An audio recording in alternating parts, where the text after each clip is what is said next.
Oh, ito yung ano, kumbaga sa Pilipinas, ito yung tibig na tinatawag. Sa English naman ay ito ay pegs. Yan, dahil bunga oh. Oh. Mga nasa puno lang ang bunga niya. Ayun, sa taas oh. Halos isang bugkos niya yun. Mga sa 1/4. Marami rin ito pagka mahinog. Ang dami ko nakikitang ganyan sa amin. Eh no, tignan mo. Yung sa taas.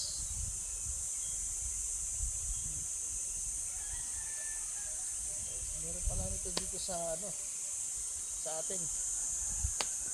Ilang araw pa kaya ito bago mahinog. Halos tabindaan lang siya oh. Pakita mo. Ito.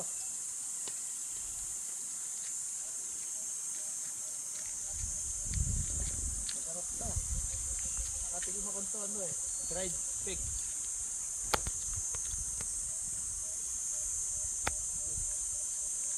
Wala.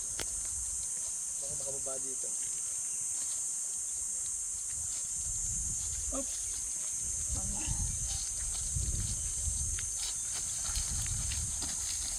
Yeah. Bakit ganyan? Ikaw na.